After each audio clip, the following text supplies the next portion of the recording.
Good morning, good afternoon, good evening, whatever part of the world you may be in and whatever time of day. This is Dr. Don with another daily LightPoint.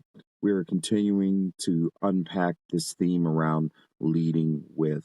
And a topic I wanted to talk about today is leading with authenticity. That's one of my favorite words or terms to represent what I believe to be essential in our capacity to show up in the lives of others, both personally and professionally. And oftentimes we talk about authenticity as this succinct thing, and it's all or nothing. And I think the reality is authenticity is learned and practiced and nurtured over time.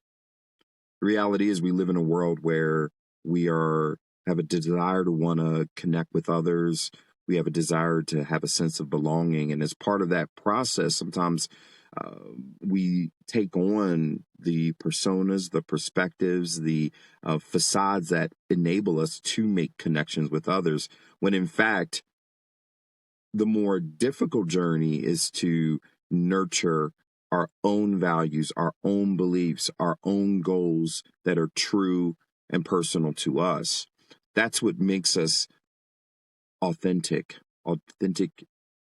in ourselves. When we talk about authenticity, we're talking about being what you claim to be. I'll specify that being actually and exactly what you claim to be. How you profess yourself, and are you genuine in how you show up? And when we think about being actually and exactly what we claim to be as leaders, requires us to move with intentionality around what it means to be authentic. So I just wanted to share just a few things that I try to work on and practice each and every day. And it requires courage because with authenticity comes a level of vulnerability. So it's something that you have to be intentional about working on and working through. First thing is you want to be able to cultivate self-awareness. It's difficult to be authentic if you're not self-aware of your own emotions, of your tendencies, of your mindset, of your disposition, of your impact that you're able to have on others in and around your life, personally and professionally. So cultivating self-awareness is essential. It starts with doing a lot of self-reflection, acknowledging our own hurt, our own traumas, the things that influence our mindset and behavior. Cultivating self-awareness is also about leaning into the people we are closest to and soliciting insight, feedback. It's oftentimes eye-opening when you hear the feedback of others and their experience of you, not just what you think you want people to experience from you, but what people actually experience from you. That gets you closer to an understanding of authenticity or how you show up in an authentic way. The other step would be to practice being true to yourself. Be true to yourself. You have thoughts, you have feelings, you have beliefs.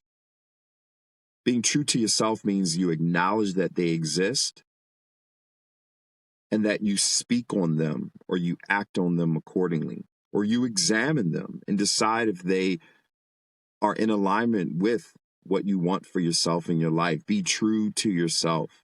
That's difficult because that feels scary. The risk that we take in being true to ourselves means we may isolate others. We may push others away. You may be judged. Well, the reality is that's happening anyway. So being true to yourself frees you from the constraints of wearing a facade that isn't in alignment with your true authentic self. Being true to oneself is essential in this journey for authenticity. Another tip I would give around practicing authenticity is centered around proactivity and discipline. Because again, this is a journey, this is work to be authentic. to be genuine, which means we have to be proactive because we have to be intentional about our movements. We have to be conscious of what we want to do, what we want to say, and how we want to lean into this actuality of who we are as a leader. And being disciplined it's centered around my next point, which is being committed to self-improvement. To be committed requires discipline. They work hand in hand. I can't be committed to something I'm not disciplined around the action to achieve that thing. So if I want to improve myself and how I engage, how I interact, how I make decisions, I have to be disciplined around the activities, the work required.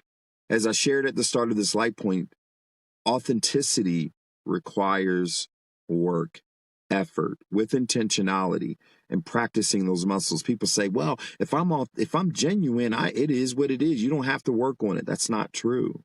Because the reality is we still have empathy. We talked about that yesterday. We still care about the impact we have on people around us. It doesn't mean that authenticity and being genuine doesn't require you to still be thoughtful in your actions. We recognize the power of influence we have, so we have to move with intentionality around what that really means.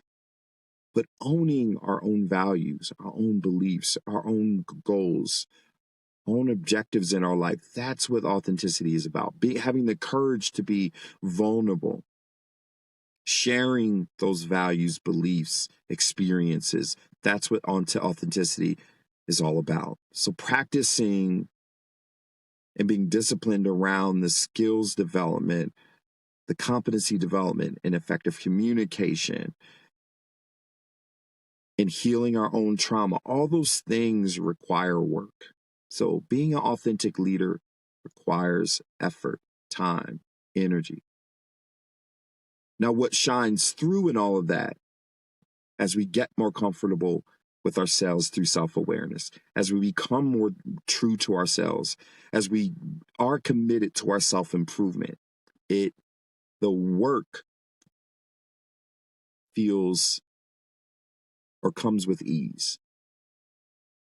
There's less effort applied to it because it becomes more ingrained and natural to us to just show up in the manner that we should as an authentic leader. But the reality is our most authentic versions of ourselves are when we're first born. And then we start to take on the norms that surround us, that enable us to connect with others. So now we have to unravel that. We have to unpack that. That's what the work is centered around. With that being said, thank you for tuning into this Daily LightPoint. Real leaders, real talk, real time.